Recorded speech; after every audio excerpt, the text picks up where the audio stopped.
You're listening to Soundside. I'm Libby Dankman. Listen up, food lovers, or KUOW lovers. I mean, you can listen to this one too.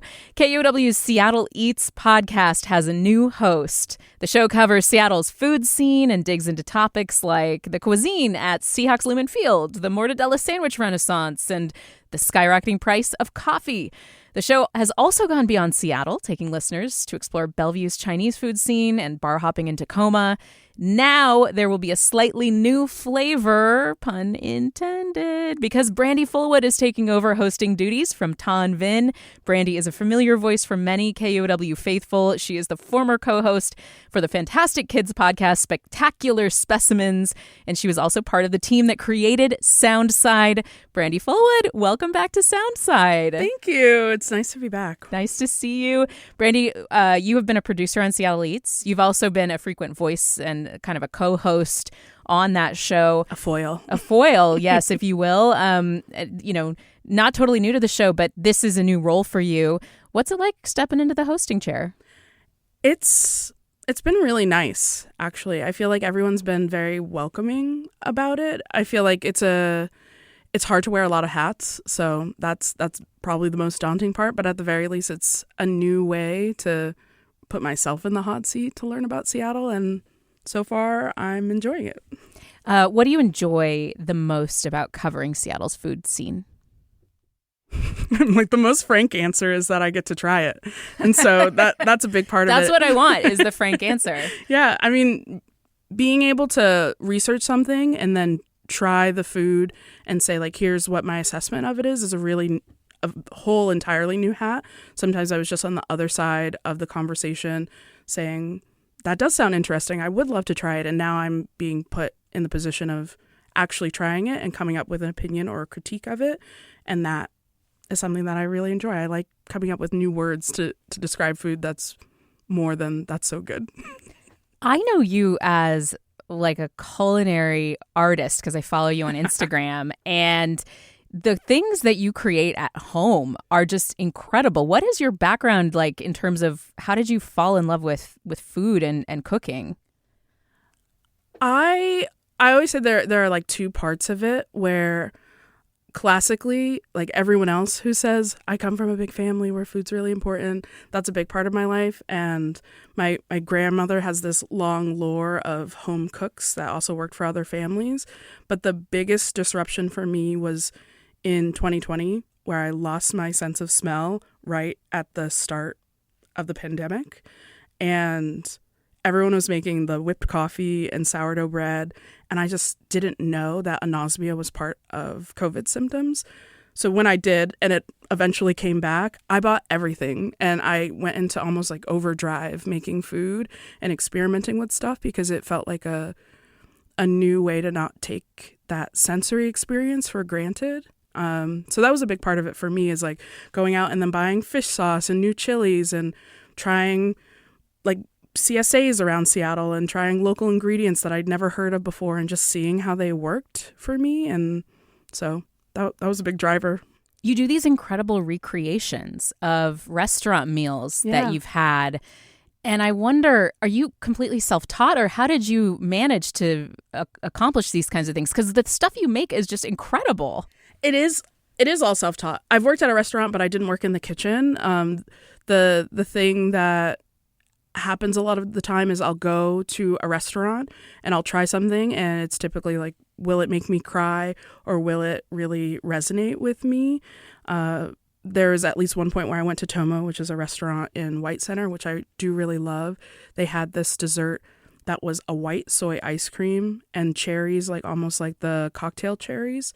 And then something that seemed like an almond tuile, but I couldn't figure out what it was. I was like, I love this dessert, and I really need to figure out what it is. So I spent a really long time trying to figure out how they had a homemade ice cream with white soy in it, then trying to figure out how to make these cherry jubilee flavor. And then the tuile stumped me, so I spent probably like a couple of weeks trying to figure that out. And it was really a lot of research. A couple of weeks on a tuile. Yeah. It was like making different types of cookies, trying to figure out like who from other restaurants that they might be referencing, trying to look through the chef Brady Williams, like his experience at Canlis or even prior to Canlis, like where he might be pulling ideas from. I don't think he doesn't really do the pastry at that place, but it's part of the restaurant's lore. So I just do a lot of research. I'm self-taught in a lot of ways, but I just do a ton of research. So maybe it's just applying the producer hat to my it's hobbies. like you're combining the journalism with like detective work and like culinary passion and growing expertise. Let's talk about Seattle Eats, because you and Tan have covered a lot of ground. What are the episodes that are really memorable to you if somebody's new to Seattle Eats? So there are definitely two kinds. One that felt like a big production was the teriyaki turkey episode that Tan and I did. He had found this really lovely story from this chef, and he had this, story about his first Thanksgiving. He tried a butterball turkey, which honestly doesn't sound great, but he's from Japan. He moved here when he was 16, and he had never had Thanksgiving before, so it was super memorable to him.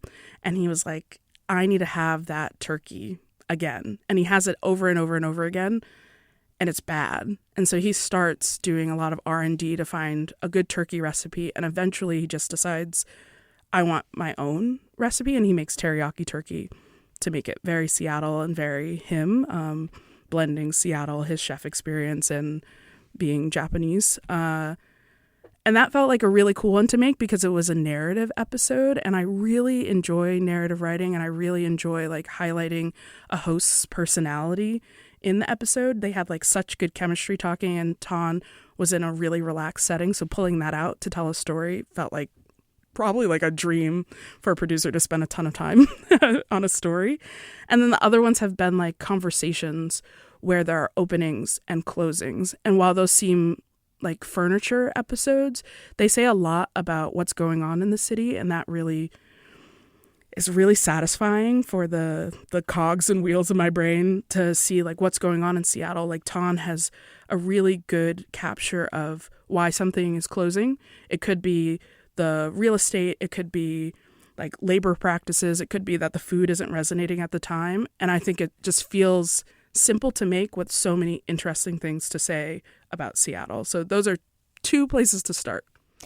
I want to hear more about your plans, like to take the show in a different direction, or what kinds of stories you're most interested in tackling as the new host of Seattle Eats. I still want to take those same elements, like I was saying, the openings and closings, and also the narrative pieces. I'm still really excited to do those things, but I also want to add in more one-on-one conversations with chefs.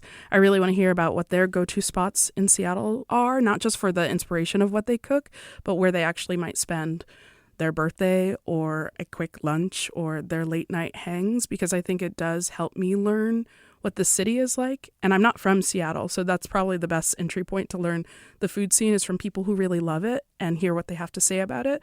Because I do think you can establish a great sense of place from someone's go-to spot. Like, not to put you on the spot, but I do think about how you have a great sense of place for where you grew up, and how you have these anchors of place. Like we talked at one point about the mall and how that was a big highlight Bellevue of your Square Mall. Yeah, a big highlight for your childhood. That's right. Orange Julius. Yeah. It's not there anymore, but that was the spot. But it captures a really great nostalgia about like who you are and how you experience the city, and everyone's is going to be different. And so it's a way for me to get to know people, and a way for me to get to know the city, that I'm excited to try out on Seattle Eats. Do you have go-to spots that you want to share? I do. With us? Yeah. What are the spots for you, Brandi, that are either the celebration or quick bite spots? Yeah. No gatekeeping. If you must know, one of my favorite places is for a neighborhood spot is a combination. It's Lorsan and Bar Bayonne. They're in the Central District, right near Seattle University. It's a French restaurant and then also a cafe. I just want to work there sometimes. Like the energy in there is really nice. At least for the cafe, they have like humbumbers, and they have this drink called a Dark Regards, which sounds heinous, but it is a Fernet and Malibu. Whoa, what? But it's good. It's really good. And it used to be like a drink that everyone who worked there had on their shift that they've eventually put on the menu. And I just felt like I got to be part of something before they put it on the menu. So it is that kind of place. It's like, cheers, everybody knows your name. Fernet, such an industry drink. I know, right? Malibu, such a sorority girl drink. It's such a fascinating combination. Like a beautiful, weird marriage. Yeah. I'm thinking what else? Around here is like George Coffee and Pastries. I love that place. Also another place, maybe it's just like one of my go-to spots, or when I actually get to talk to people and I know their name and they know my name. So George Coffee and Pastries on the Ave is a big one because I work here. I go there a lot. I love getting the pretzel that is only available in the afternoon. Yes, they don't serve it before noon, I think, right? Yeah. Or is it 11? It's they only start serving it after basically the morning shift. Yeah. And the woes of not gatekeeping that is that everyone at KUOW usually cleans it out by 2 p.m. Yeah, that's a good point. Yeah. And then the last one that just feels like very simple, maybe a less known thing that felt like it came back into my life is Szechuan Fish on King Street. I like to have like a hot pot situation in my house, but I love even more going to Szechuan Fish and just having a full spread with like 12 people. Some people are from town. Some people are trekking from Ballard into the core of the city. And it's just really good. They used to be in, a big complex in the ID, and it was very like hole in the wall, but hidden inside this big building. And they had like steampunk decorations and karaoke until like 4 a.m. And then they disappeared. And so a couple of years ago, I was just looking around, where is there still good Szechuan fish? Because this place is gone. And I saw this place, and in the comments buried was someone saying, "Oh, I'm so glad they're back." And I just messaged probably 8 different friends, and we immediately went. And it was the kind of place where my friends walked in, and the people who worked there said, "You're back." Yay! So we obviously go there a lot. But those are some of the 3 places that I really like to hit up in the city, and they're a good range. I love it. We're so back with Szechuan Fish. Yes. Okay, we have a quick speed round to close us out here. I'm talking with Brandi Fullwood, the new host of Seattle Eats on KUOW.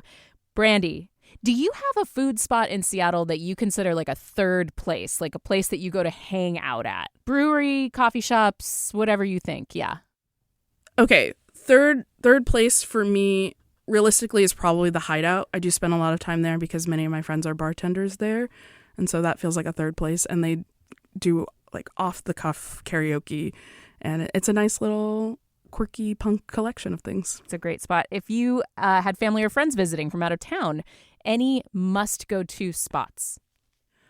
I would bring, and I have brought my family to Lennox. That was a big hit for us. I don't know Lennox. It's in Belltown. It's like a Nuyorican restaurant. They now do brunch. It's fabulous. You can get a whole bunch of entrees to share. You can get the agua frescas. You can get dessert, and you'll be full. And my family and I were satisfied. I love it. So we've talked about your Seattle spots. Anything outside the city that you drive for or you take transit to get to that's not in Seattle, that's like worth a trip? A far out place that my partner and I and friends and we all go to is Green Bank Pantry and Deli on Whidbey. I will make a day of it to go there. I really just like a simple deli, and I like that you can get on the ferry and call them, order your sandwich, and then it's ready. And so, yeah, that's probably the biggest one that I trek out for.